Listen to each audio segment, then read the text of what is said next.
설날 돼서 또 새해 복 많이 받으라고 인사하고 축복하다 보니까 왜 우리나라는 해마다 이렇게 새해 축복 인사를 두 번씩 해야 되는가?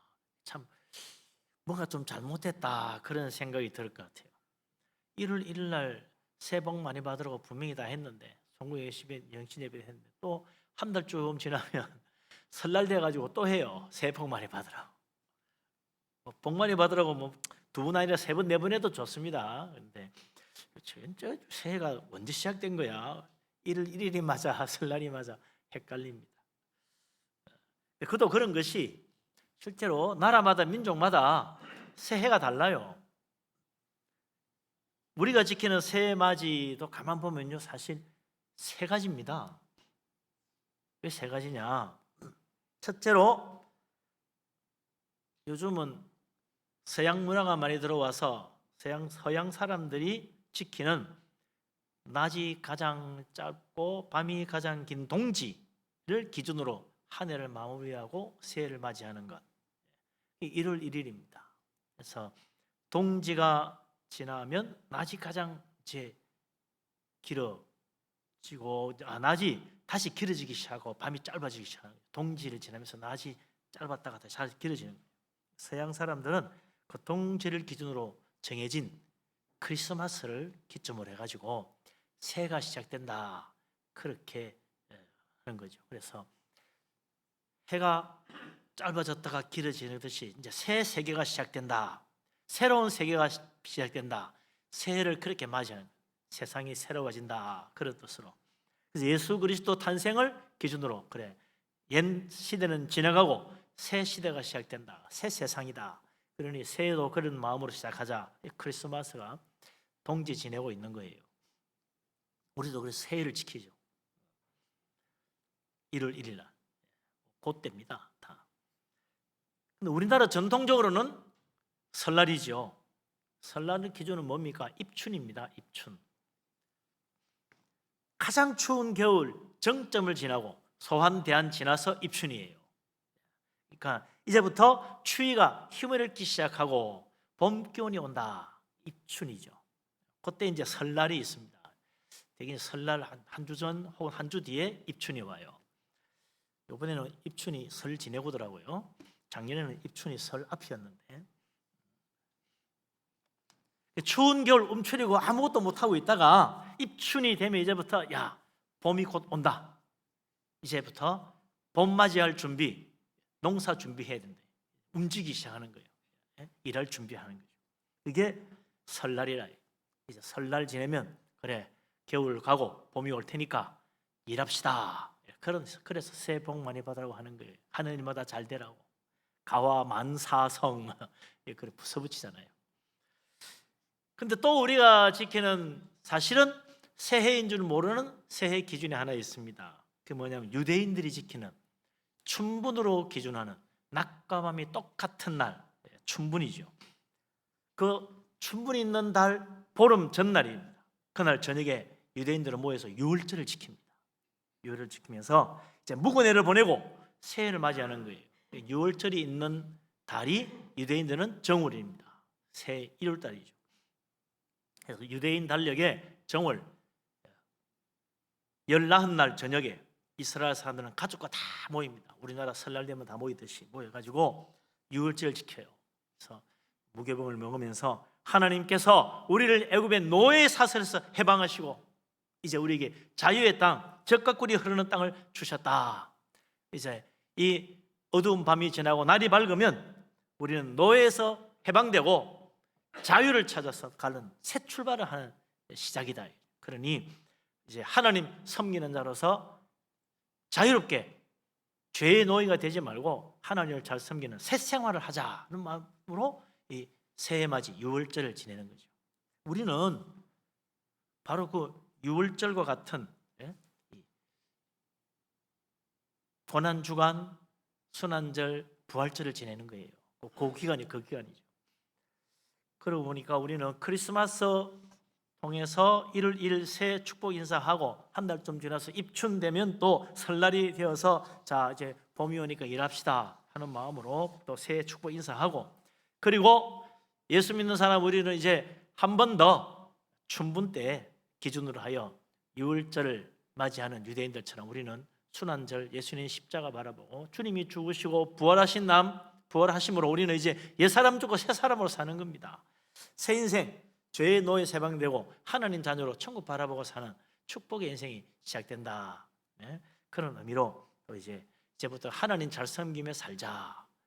그게 부활절, 예수 믿는 사람의 새해 맞이입니다. 올해 이제 새해가 시작되고 벌써 한 달 지났지만, 그러나 온 가족 정말 하나님 축복 가운데 모든 일이 다 형통하고 또 예수 그리스도 안에서 새 사람으로 살아가면서 이 세상 우리 하나님께 영광 돌리는 복된 우리 교회 모든 성도님 다 되시기를 주의 이름으로 축복합니다. 아멘. 어제 설날인데 가족과 함께 모여서 떡국도 한 그릇 드셨습니까? 세배도 하시고 또 가정 예배도 하시고 그렇게 하시는지요? 이제부터 봄 기운이 몰려옵니다. 새해 맞이하면서 열심히 부지런히 일 열심히 하시고 올해도 많은 열매 맺어 하나님께 감사하는 축복된 한 해 되시기를 다시 한번 축복합니다. 아멘. 그러고 보니까 이 설날이라는 거요, 참 우리나라 사람하고 잘 맞는 것 같아요. 한국 사람들 얼마나 부지런합니까? 가만히 못 있어요. 거의 다 일중도 비슷하게 돼 있는데 설날의 의미가 뭐죠? 이제 겨울 지내고 봄이니까 일합시다 하는 의미니 딱 맞는 것 같아요. 올해는 우리 하나님 축복으로 100배 열매 맺어야 될 것 같아요. 100배로 열매 맺는 우리 가정, 100배로 축복받는 우리 자녀, 100배로 이루어지는 기도 응답 다 받으시기 바랍니다. 아멘. 오늘 축복 많이 합니다. 그런 의미에서 우리가 특별히 오늘 이 말씀, 하나님이 주시는 최고의 축복의 말씀 중에 하나입니다. 이게 오늘 우리가 읽은 말씀이 하나님이 얼마나 엄청난 축복을 주시는지, 이 오늘 하나님 말씀 세상에서 가장 복받는 그런 최고의 축복의 말씀인데 다시 한번 읽어봅시다. 무슨 말씀인지 같이 한번 읽겠습니다. 너희가 만일 내가 너희에게 명하는 이 모든 명령을 잘 지켜 행하여 너희의 하나님 여호와를 사랑하고 그의 모든 도를 행하여 그에게 의지하면 여호와께서 그 모든 나라 백성을 너희 앞에서 다 쫓아내실 것이라. 너희가 너희보다 강대한 나라들을 차지할 것인즉 너희의 발바닥으로 밟는 곳은 다 너희의 소유가 되리니 너희의 경계는 곧 광야에서부터 레바논까지와 유브라데 강에서부터 서해까지라. 너희의 하나님 여호와께서 너희에게 말씀하신 대로 너희가 밟는 그 모든 땅 사람들에게 너희를 두려워하고 무서워하게 하시리니 너희를 능히 당할 사람이 없으리라. 아멘. 할렐루야. 아멘. 이렇게 되면 얼마나 좋겠어요. 이 대한민국이 그렇게 되고 여기 우리 교회 성도님 한 사람 한 사람이 이렇게 되면 얼마나 좋겠습니까? 믿으면 그렇게 되는 거예요. 믿으시기 바랍니다. 아멘. 뭐 그런 게 어디 있어? 안 믿으면 안 되는 거예요. 하나님 이런 축복 주셨구나. 아멘으로 받으면 하나님 축복이 임하는 거예요. 말씀이 능력이니까. 이 말씀이 놀라운 축복인 겁니다. 말씀이 능력이고 말씀이 복이에요. 말씀 믿는 사람은 말씀대로 복 받고 안 믿는 사람은 그 불신앙으로 하나님 축복 못 받는 거예요. 믿으시기 바랍니다. 아멘. 하나님께서 하나님 믿고 하나님 사랑하고 의지하는 이스라엘 사람들이 얼마나 큰 복을 주셨는지, 가나안 땅 정복 이제 하러 들어가야 될 이스라엘 사람들, 우리가 과연 저 가나안 땅을 정복할 수 있을까? 40년 전에 우리 아버지 그 대회도 다 실패했는데 우리가 할 수 있을까 두려워하는데 하나님이 걱정하지 마라. 하나님 말씀을 붙들고 나가면 저 너희보다 강대한 나라도 너희 앞에 무릎을 꿇을 것이고 도저히 차지할 수 없을 것 같은 그 땅 다 차지하게 될 것이다. 밟는 곳마다 다 네 것이 될 것이다. 하나님이 약속해 주신 거예요. 얼마나 놀라운 은혜입니까? 하나님께서 이스라엘 자손들 앞에서 그 가나안 땅 모든 족속을 다 내쫓아 버리시고 강대한 나라도 다 그 앞에 무릎 꿇게 하시고 다 차지하게 해주시니까 진짜 복 중에 복이라. 하나님이 이스라엘 자손들에게 주신 땅이 얼마냐? 발로 밟는 곳 그들의 소유가 된다는데 뭐 한 100평만 줘도 얼마나 고맙겠어요? 200평 주면 우와 이거 엄청날 텐데 이 하나님 말씀 보면 광야와 레바논 산 사이 그다음에 유브라덴과 지중해 서해 바다 기준으로 모든 땅 다 준다는 거예요. 서해 바다는 이스라엘 땅 서쪽이니까 그 지중해입니다. 유프라테 강은 바벨론 쪽이죠. 그곳까지, 광야와 레바논 산까지, 광야 저 남쪽 광야에서 저 북쪽 레바논 산까지 전부 다 동서남북, 그들이 살 수 있는 좋은 땅 다 차지하게 해주는 거예요. 이 어마어마한 땅입니다. 어느 정도 되느냐? 그 당시 이스라엘 사람들의 인구가 많아야 인천시 인구 정도 200~300만 정도 됐다. 그런데 그들에게 주시는 땅은요, 남한 땅 절반만한 땅을 주세요. 절반만한 땅. 대한민국 절반의 땅을 그 불과 인천시 인구 될까 말까 하는 사람들에게 다 주신 거예요. 엄청난 거죠. 하나님은 그들에게 발붙이고 먹고 살만한 땅을 주신 것이 아니라 나라를 세울 만큼 넓은 땅을 주었어요. 실제로 그들은 가나안 땅 들어가서 나라를 세웠습니다. 그것도 강대한 나라, 그 주변 모든 나라들이 두려웠다는 강한 나라를 세우게 만들어 주었다. 이런 걸 보면서 말이죠, 나라가 있다는 게 얼마나 큰 축복인지 모릅니다. 물론 당연히 나라 있는 게 뭐 당연한 것처럼 우리는 살고 있지만, 나라 잃은 서름 우리나라도 불과 100년 전에 당했지요. 나라를 빼앗겼습니다. 나라 없는 서름 당했습니다. 나라 없는 고통 당했습니다.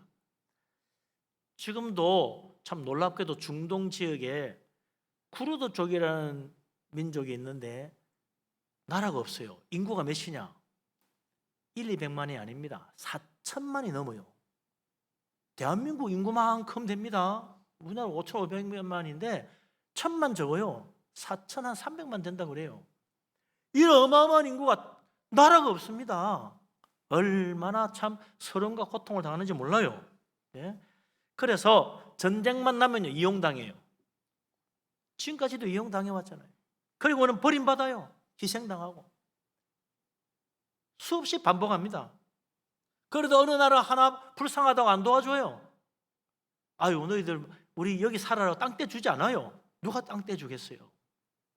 참 불쌍한 민족입니다.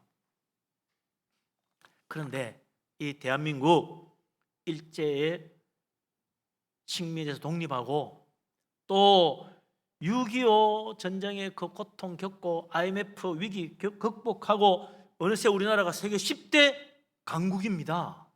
경제 대국이고 국민소득 3만 불이 넘는 분명한 선진국 대열에 들었었어요. 얼마나 참 기적 같은 이야기입니까? 우리가 안 믿어져요. 에이, 그게 그럴 리가 있나? 너무 빨리 변하니까 안 믿어져요. 다른 나라 사람들은 다 인정하는데 우리만 못 믿어. 이 변화를. 축복 중에 축복입니다. 기적 중에 기적이고, 지금 이 세상에 있는 모든 나라 중에 대한민국처럼 하나님께 복받은 나라가 어디 있어요? 참으로 하나님의 놀라운 축복입니다. 정말 감사하고 또 감사해야 될 일이라 이거죠. 하나님께서 이 대한민국 버리지 아니하시고 이 민족을 사랑하셔서 구원의 은혜 베푸시고 이 나라를 축복하시고 창대해 주시니 얼마나 감사한지요. 정말 이 나라 이 민족을 사랑하시는 하나님을 감사하며 기억하며 하나님 잘 섬기는 우리들이 될 수 있기를 주의 이름으로 축복합니다. 아멘. 근데 참 이걸 보면서 묘한 걸 느꼈어요. 3,500년 전 그 당시 이스라엘 사람들 애굽에서 노예로 있다가 탈출해가지고 가나안 땅 정복했는데 우리나라하고 말이죠, 참 묘한 공통점들이 한 두 가지가 있어요. 첫 번째가 뭐냐? 우리나라는 식민지에서 해방됐잖아요. 그리고 반세기 만에 세계 10대 강국이 되었습니다. 이스라엘 나라도 애굽의 노예였잖아요. 거기서 해방되고 나와서 불과 50년 만에 가나안 땅 차지하고 나라를 세웠는데 가나안 땅 주위에서 가장 강한 나라를 일으켰습니다.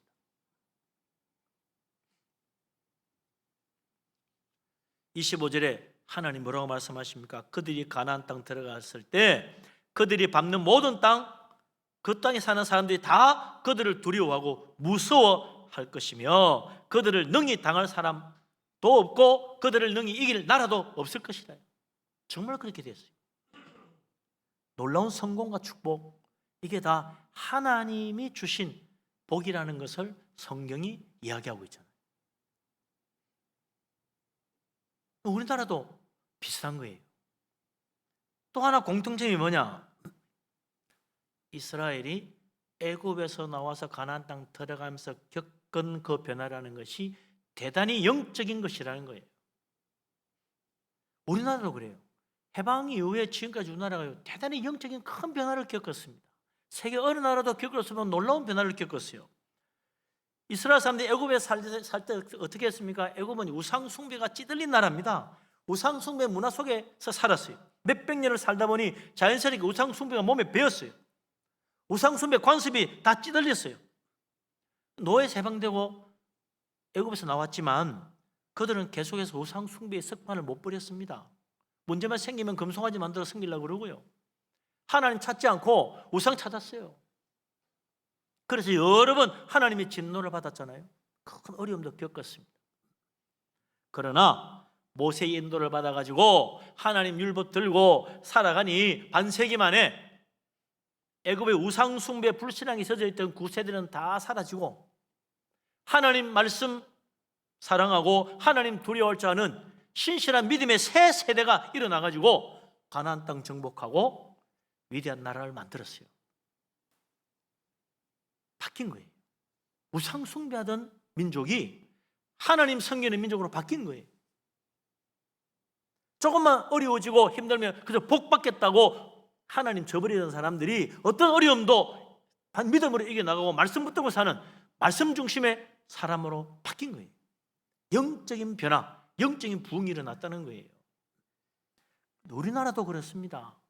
조선시대 말부터 이 나라에 얼마나 미신과 우상숭배가 가득했는지 이 선교 초기에 선교 사람들이 그 기록을 보면 한심하게 짝이 없는 이야기들이 얼마나 많은지 몰라요. 그냥 아프면 굿하고 점치고 부적 붙이고 그게 전부였습니다. 그런데 일제 그 강점기 시대부터 기독교가 뿌리를 내리기 시작해요. 그러면서 해방이 되고 이 기독교가 크게 부흥합니다. 그러면서 어떻게 돼요? 미신 믿던 나라가 예수 믿는 나라로 바뀌는 거예요.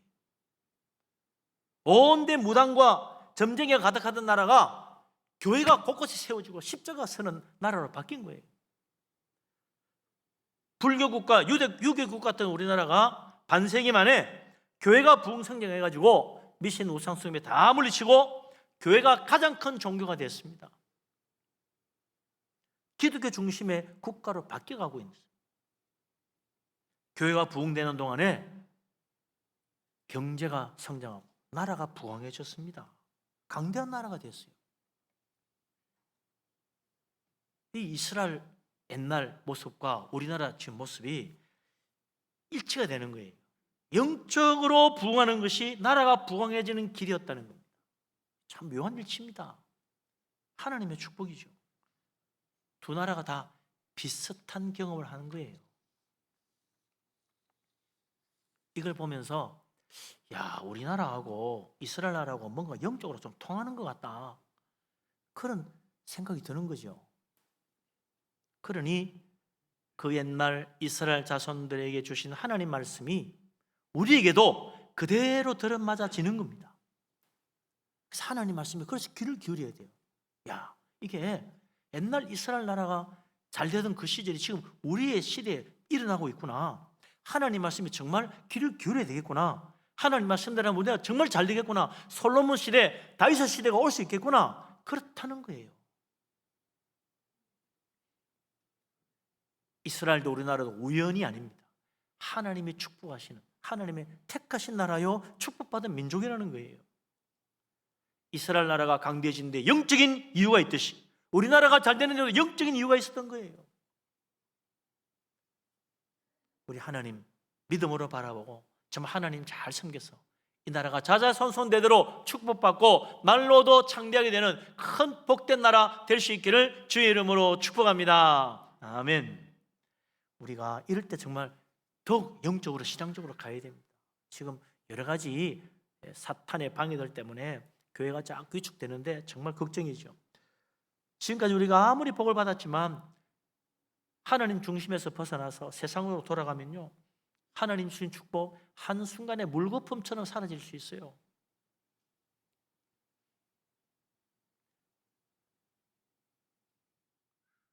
그래서 우리가 하나님 말씀에 좀 귀를 기울여야 되겠다. 말씀이 놀라운 축복인데 말씀 놓치면 다 놓치는 거죠. 우리 하나님께서 이런 엄청난 복, 산과 강과 바다를 경계로 하여 주신 그 어마어마한 땅, 그들에게 주신 축복, 그 이면에 가장 중요한 핵심이 있는 거죠. 왜 하나님이 그들에게 이런 복을 주시나? 그 이유가 22절 오늘 읽은 말씀 첫머리에 나옵니다. 다시 한번 보죠. 같이 한번 읽어봅시다. 너희가 만일 내가 너희에게 명하는 이 모든 명령을 잘 지켜 행하여 너희 하나님 여호와를 사랑하고 그의 모든 도를 행하여 그에게 의지하면, 할렐루야, 그러면 뭐 하나님이 강대한 나라 되게 해주고 받는 것 다 차지하게 해주고 승리하게 해준다는 거 아닙니까? 이 세상 복 받는 것이 영적인 축복과 연관이 있다. 어떤 사람은 그래요. 세상 물질적인 복하고 영적인 복하고는 다른 거야. 아무 상관이 없어. 따로따로야. 그렇게 말하는 사람이 있습니다. 그게 맞는 것 같으나 사실은 아니에요. 하늘과 땅은요, 연결되어 있습니다. 세상 일과 영적인 일은요, 다른 것 같지만 사실은 같이 붙어가는 거예요. 떨어질래야 떨어질 수가 없어요. 우리 인간이 영과 육체가 떨어질 수 없는 것처럼 영적인 일과 육적인 일은 하나예요. 붙어 있어요.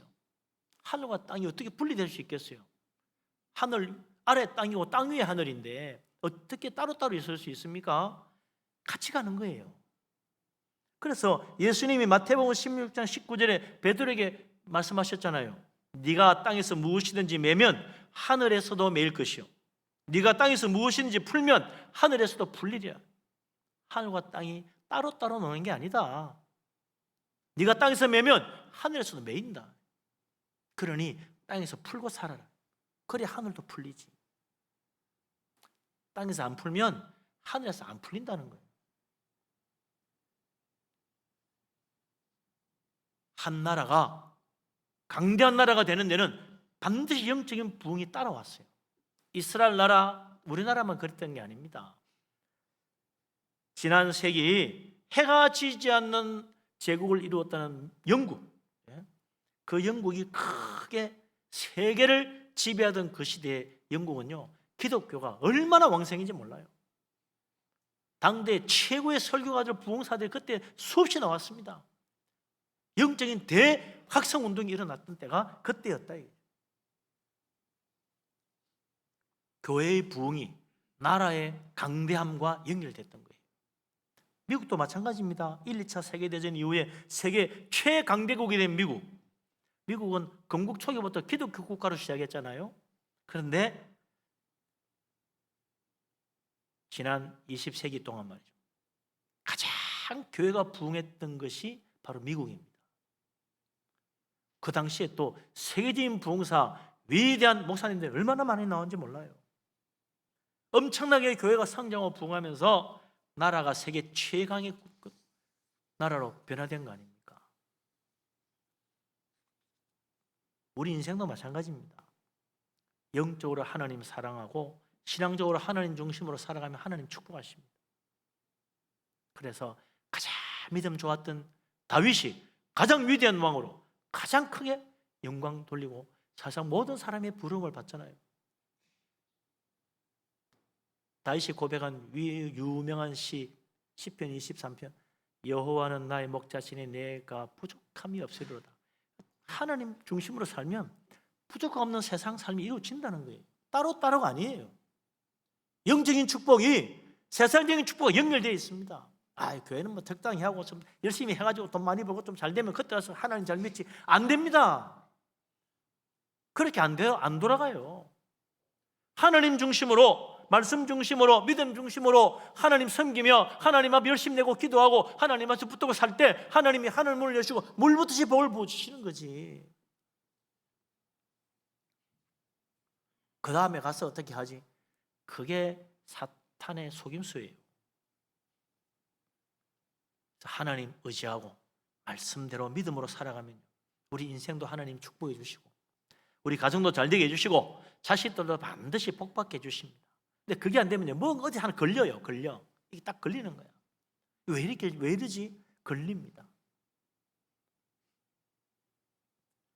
영적인 부흥과 세상적인 축복이 같이 온다는 유명한 말씀, 우리나라에서 아주 대히트 친 말씀이 하나 있습니다. 삼박자 축복.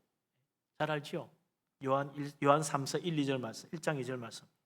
사랑하는 자여, 내 영혼이 잘된 같이 내가 범사에 잘되고 강건하기를 내가 간구하노라. 할렐루야. 웬만한 지금 이거 다 있어. 이거 다 걸려 있어. 너무 좋아서 다 집에 걸어놨어. 다시 한번 외웁시다. 내 영혼이 잘된 같이 네가 범사에 잘되고 강건하기를 내가 간구하노라. 할렐루야. 아멘. 축복 받으시기 바랍니다. 네. 이거 참 비판도 많이 받고요, 또 사랑도 많이 받은 말씀이에요. 왜 그렇게 했어요? 영혼이 잘된 같이, 그래 하나님 잘 믿으니까 범사가 잘 되고 세상도 잘 되고 또 건강하고 아프지도 않고, 최고라. 예? 그래서 야, 이제부터 이거 놓고 기도해야 되겠구나. 그래서 정말 복 받은 사람 많아요. 근데 이게 또 뭐예요? 야, 이건 뭐야? 신앙생활이 꼭 뭐 세상에서 잘 되고 건강하려고 하는 거야? 이거 아니잖아. 그렇죠. 우리는 하늘나라 바라보고 살아야지. 이건 뭐 신앙의 목적이 세상의 축복이지. 이거는 좀 뭔가 좀 기복적이고 좀 물질적이고 육적이다. 이렇게 생각해서 비판들을 많이 합니다. 더구나 봐라, 잘된 사람 꼭 믿음 좋은 것도 아니더라. 건강하다고 믿음 좋은 것도 아니더라. 그렇죠. 그게 항상 문제입니다. 이 하나님 잘 믿으면 복 받고 잘 되고 건강하고 형통하고, 그건 맞는데 거꾸로는 아닌 거지. 예? 잘 되고 형통하고 성공하고 출세하면 믿음 좋은 거고, 건강하고 참 안 아프면 믿음 좋은 거고, 아프면 믿음은 나쁜 거고, 그건 아니죠. 여기 거꾸로 안 되는 게 많아요. 세상에 더하기 곱하기는요, 바꿔도 괜찮아요. 1 더하기 2는 3, 2 더하기 1도 3. 그죠? 근데 빼기를 하면 달라집니다. 2 빼기 1은 1 빼기 2는 마이너스 1. 이 달라지는 거야. 곱하기 나누기도 그래요. 곱하기는 앞뒤 바뀌어도 괜찮아. 2 곱하기 3은 6, 3 곱하기 2는 6. 그런데 2 나누기 3은 3분의 2, 3 나누기는 2분의 3. 다르네. 다릅니다. 순수 바꾸면 달라져요. 산수도 말이지, 순수 바뀌면 바뀌는데 하나님 말씀도 그래요. 순수 바꿔놓으면 안 맞는 게 많아. 정말 믿음으로 말씀대로 사니까 하나님 복 주시는 건 맞지만 복 받았네? 믿음 좋은가? 아닌 경우가 있는 거예요. 야, 정말 형통하네? 창대하게 됐네? 야, 아브라함 같은 믿음인가? 웬걸? 헤롯같이 악한 자일 수도 있어.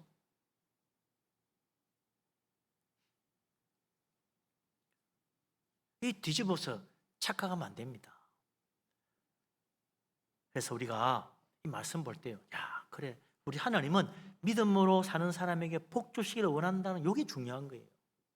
하나님은 정말 말씀 붙들고 순종하는 사람에게 창대케 주시고자 하시는 뜻이 있다는 걸 아는 게 중요한 거예요. 하나님은 정말 예수님 마음에 모시고 기도하며 말씀 따라 사는 사람에게 하늘 문을 여시고 물 붓듯이 복을 부어 쌀 것이 없는 축복으로 채워준다는 이 진리가 중요한 거예요. 이 뒤바꿔 놓으면 안 됩니다. 우리 하나님은 오늘도 정말 하나님 마음에 맞는 믿음의 사람 찾으십니다. 하나님이 다윗을 만나니 내 마음에 맞은지라, 하나님이 한없는 복을 주셨는데 오늘도 그런 사람을 찾는다는 거예요. 우리 예수님도 그랬어요. 하나님은 영과 진리로 예배하는 자를 찾으신다 그랬어요. 영과 진리로 예배하는 사람 찾으십니다. 그 사람 만나면 하나님이 한없는 복을 내려주시는 거예요. 그를 강하게 해주시고 누구도 이길 수 없는 놀라운 축복 주시고 그가 받는 땅 다 차지하도록 복을 내려주십니다. 우리 하나님 은혜 가운데 이제 설날 지내고 새 둘째 날 됐는데, 새로운 새 열심히 여러 가지 계획도 많고 할 일도 많습니다만 하나님 말씀 기억하고 말씀 중심으로, 믿음 중심으로 하나님 사랑하면서 하나님 의지하여 나아가므로 우리 하나님 주시는 놀라운 축복, 우리가 밟는 곳마다 하나님이 다 차지하게 해주시고 우리보다 강한 자도 우리 앞에 무릎 꿇게 해주시고 우리가 원하는 것 하나님 다 채워주셔서 우리 하나님 앞에 영광 돌리고 감사할 수 있는 복을 넘치게 받는 복된 하나님의 자녀 다 되시기를 주의 이름으로 축복합니다. 아멘. 새해 복 많이 받으시기 바랍니다. 기도하겠습니다.